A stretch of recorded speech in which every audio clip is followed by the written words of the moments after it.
여러분 안녕하십니까? 뉴스데스크 원주입니다. 중앙선 폐철로 구간을 활용한 반곡 금대 관광 사업이 속도를 내고 있는데 반곡역 안에 짓기로 했던 주차장 계획이 전면 백지화되면서 인근 주민들이 반발하고 있습니다. 불법 주정차뿐 아니라 사생활 침해까지 불보듯 뻔하다는 겁니다. 윤하은 기자가 취재했습니다. 중앙선 폐철도 옛 반곡역 일대. 굴착기와 트럭 등이 바삐오가며 공원 조성 공사가 한창입니다. 연말까지 플라워 가든, 광장 등을 갖추고 금대역까지 6.8km 구간 2층 관광열차가 오고 가는 정류장도 들어설 계획입니다. 바람길 숲과도 이어지면서 새로운 휴식 공간이자 많은 관광객들이 찾는 명소가 될 것으로 기대를 모으고 있는데 어쩐 일인지 인근의 주민들이 강력히 반대하고 나섰습니다. 당초 반곡역 안에 조성할 예정이었던 400면 규모 주차장 계획이 사라지고 금대리에만 500면 규모의 주차장이 들어설 예정이기 때문입니다. 주중에는 이곳 금대리 주차장을, 주말에는 혁신도시 공공기관 주차장을 이용하도록 유도하겠다는 건데 주민들은 반발하고 있습니다. 주차장이 없으면 일종 전용 주거지역인 마을 내 생활도로가 주 출입로가 될 수밖에 없어 쓰레기 문제, 주차 문제로 이 일대가 몸살을 앓을 것이 불보듯 뻔하다는 겁니다. 단독 택지 분양 당시 도로를 포함한 모든 비용이 분양가에 포함돼 있었던 만큼 개개인의 소유권 주장은 어려워도 원주시가 전용하는 것 역시 문제라고 주장하고 있습니다. 여기 관광지 사이에 딱 저희가 거주하고 있는 마을이 위치하고 있거든요. 쓰레기 문제나 저희는 이렇게 여기 지역 조례 때문에 담장도 되게 낮게 설치가 되어 있어요. 그래서 사생활 보호 문제도 좀 있고요. 또 아이들 통행 문제, 차들도 사실은 이 안에 많이 들어오거든요. 원주시는 반곡역 공원 안에 주차장을 조성할 경우 진입도로를 확보하기 위한 비용이 수십억 원에 달하고 지역 상권에도 도움이 되는 방향을 모색하다 보니 주말 동안 공공기관 주차장을 이용하는 차선책을 추진하게 됐다고 설명했습니다. 주거지역인 걸 감안해서 지속적인 주차 계도 활동이나 이런 부분을 할 거고요.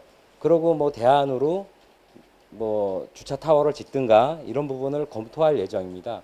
현재는 저희가 시 재정이 그렇게 여유가 없다 보니까 차선책으로 간현의 소금산 그랜드밸리와 함께 원주의 대표 관광자원으로 추진되고 있는 반곡금대 관광 활성화 사업. 2019년부터 시작돼 안 그래도 늦어진 이 사업이 주민 반대에까지 부딪히면서 성공적으로 마무리될 수 있을지 시험대에 올랐습니다. MBC 뉴스 윤하은입니다. 산림청이 임업 활성화 차원에서 매달 이달의 임업인을 선정하고 있는데요. 최근 2달 연속으로 평창 임업인들이 선정됐습니다. 산림수도 평창 임업의 발전 가능성을 확인했다는 평가와 함께 임업의 특성에 맞는 지원책도 필요하다는 지적이 나오고 있습니다. 권기만 기자가 취재했습니다. 평창 가리왕산 자락 해발 800m 고지, 울창한 잣나무 숲에 귀한 산양삼이 자라고 있습니다. 꽃대 위에 달린 씨앗을 발화시켜 모종을 심는 일반적인 방법과 달리 김계남 씨는 산에 바로 씨를 뿌리는 방식을 고집하고 있습니다. 6, 7년이면 수확이 가능한 모종삼에 비해 성장도 늦고 수확까지 오래 걸리기도 하지만 자연에서 스스로 싹을 틔워 10년에서 길게는 20년까지 키워야 제대로 된 약효를 낼 거라는 믿음 때문입니다.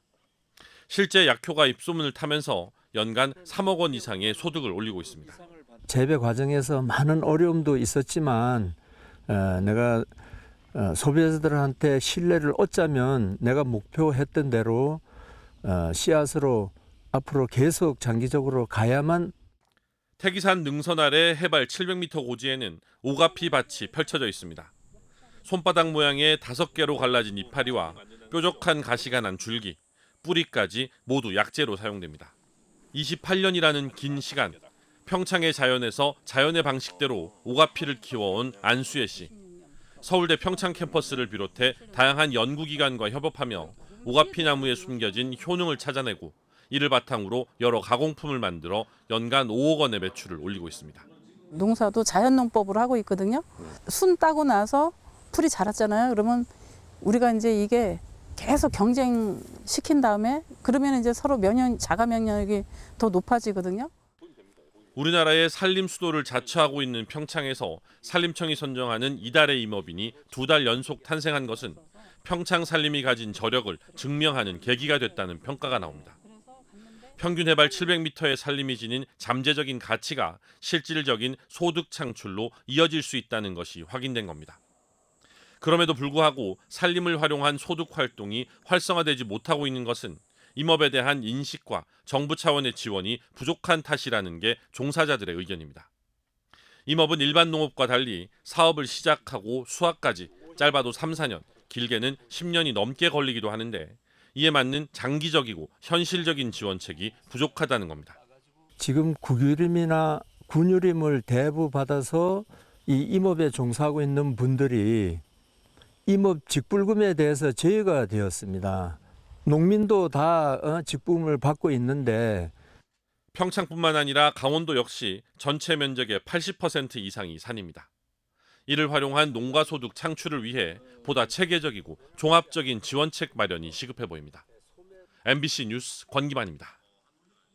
올해부터 운행을 시작한 동해선 열차가 주말은 물론이고 평일에도 매진 행렬을 보일 정도로 큰 인기를 얻으며 벌써 이용객 100만 명을 돌파했습니다.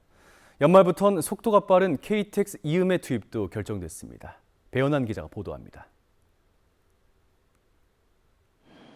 동해안을 따라 강릉과 부산, 부전 사이를 달리는 ITX 마음열차입니다.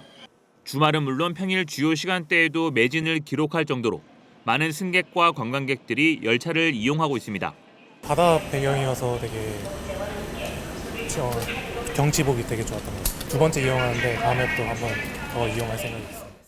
올해 1월 1일부터 운행을 시작한 동해선 열차는 고속도로가 없는 강원 동해안과 경북, 부산을 연결하며 이용객들의 발길이 끊이지 않고 있습니다.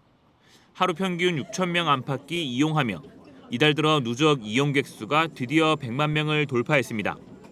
하지만 운행에 제약을 받는 단선 구간인데다 최고 시속 160km에 불과한 ITX 마음열차만 운행에 투입돼 강릉에서 부산, 부전까지는 5시간 가까이 걸리고 있는 실정입니다. 국토교통부와 코레일은 강릉에서 부산, 부전까지 동해선 구간에 연말까지 KTX 이음을 투입하겠다는 계획을 사실상 확정지었습니다. 시속 260km의 KTX 이음이 투입되면 강릉에서 부산, 부전까지 운행 시간이 1시간 가까이 줄어들어 이용 편의가 크게 늘어날 것으로 보입니다. 다만 KTX 이음이 몇 대나 투입될지와 운행 시간대 등은 아직 결정되지 않았습니다.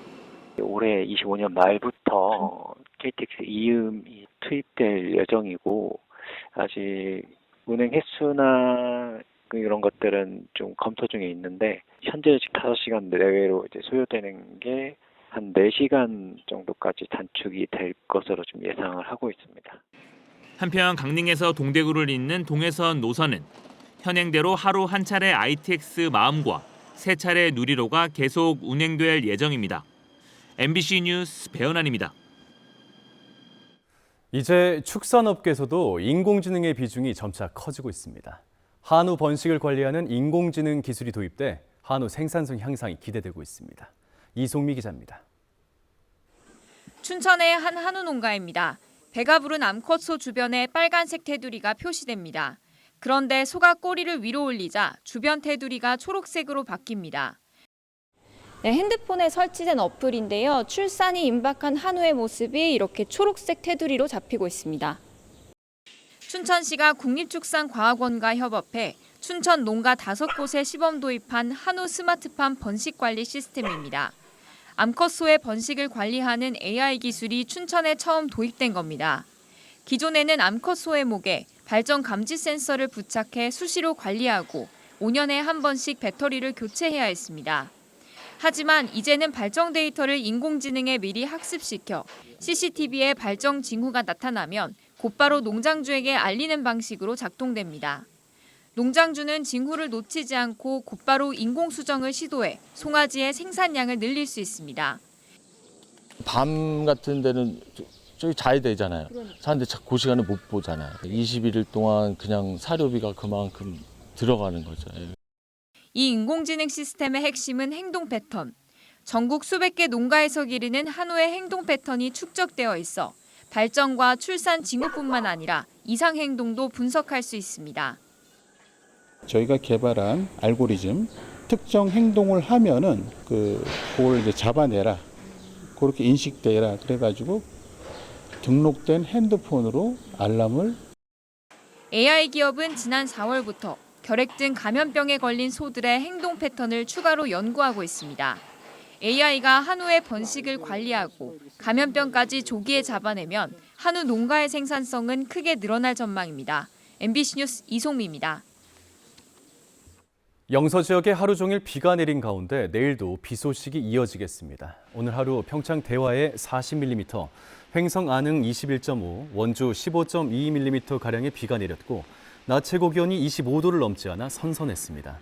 강원지방기상청은 오늘 밤까지 최대 30mm의 비가 더 내리겠고 내일부터 모레 사이에는 50에서 100mm, 많은 곳은 150mm의 비가 내릴 것으로 전망했습니다.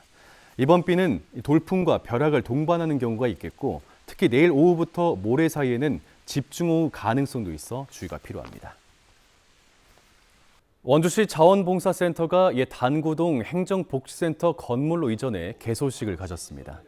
원주시는 9억 5천만 원의 예산을 투입해 기존 단구동 행정복지센터 본관을 새롭게 단장해 지난 6월에 준공했고 1층엔 자원봉사자 활동 공간과 사무실, 상담실 등을 2층에는 다목적실과 센터장실 등을 갖췄습니다.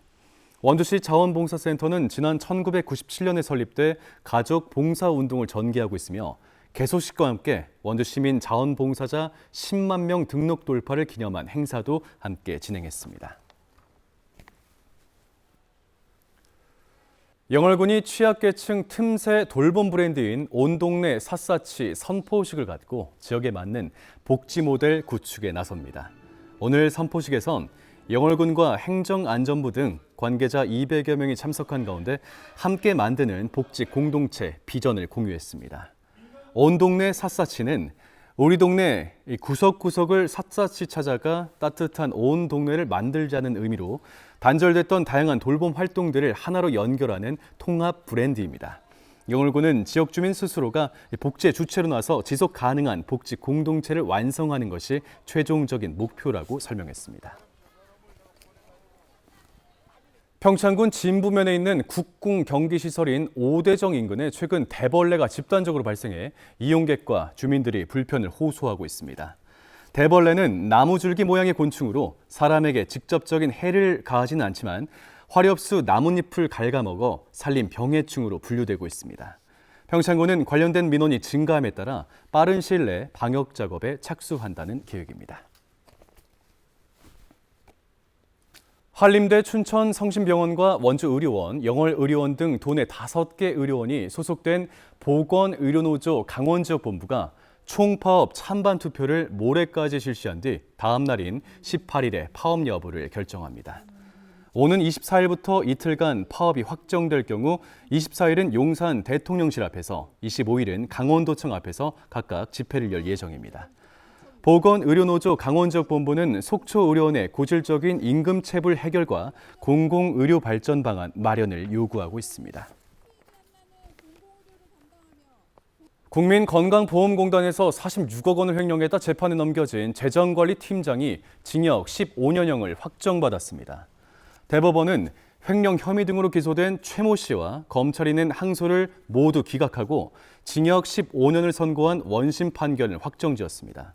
최 씨는 건보공단 재정관리팀장으로 근무하던 2022년 4월부터 9월까지 내부 전산망을 조작해 18차례에 걸쳐 46억여 원을 횡령했고 필리핀에서 도피 생활을 하다 지난해 1월 경찰에 검거됐습니다. 최 씨는 39억 원을 가상화폐를 활용한 선물 투자로 잃은 것으로 조사됐으며 건보공단은 민사소송을 통해 7억 2천만 원을 환수했습니다. 윤석열 정부의 의료 개혁안에 반발해 집단 휴학한 의대생들이 17개월 만에 복귀를 선언한 가운데 현장에선 혼란이 계속되고 있습니다. 연세대 원주의대는 의대생 단체 복귀 선언 이후에도 복학을 묻는 문의가 없었고 교육부 차원의 안내까지 없어 언제 어떻게 복귀가 이뤄질지 정해진 것이 없다는 입장입니다. 다만 그동안 원칙에 따른 유급을 강조해왔던 교육부가 여름방학 추가 학기, 2학기 복귀 등 구체적인 방안을 제시하면 이에 따른 조치를 취하겠다는 계획입니다. 도교육청의 직업계고 글로벌 현장학습 프로그램이 다시금 시작됩니다. 올해는 10명의 학생을 선발해 오는 9월부터 10주간 싱가포르에서 현장 실습을 진행합니다. 지난해 파일럿 프로그램에선 식품, 조리, 미용 전공 학생 10명이 참가해 이 가운데 6명이 지금까지 현지에서 근무하고 있습니다. 이와 함께 도교육청은 올해부터 이탈리아 국제요리학교인 알마와 연계한 카페, 디저트 연수도 새롭게 운영합니다. 강원도교육청이 한국로봇산업진흥원이 공모한 서비스 로봇 실증 사업에 선정돼 본격적인 사업 추진에 나섭니다. 한국로봇산업진흥원과 함께 학교 3곳에 총 5억 6,350만 원을 투입해 12월까지 강원형 학교급식 맞춤형 볶음, 튀김, 국탕, 다기능 조리 협동 로봇을 도입할 예정입니다. 도교육청은 학교급식 조리 종사자들의 유해 연기 흡입 차단, 근골격계 질환 예방, 화상 등 사고 방지에 효과가 있을 것으로 기대하고 있습니다. 지금까지 뉴스데스크 원주였습니다.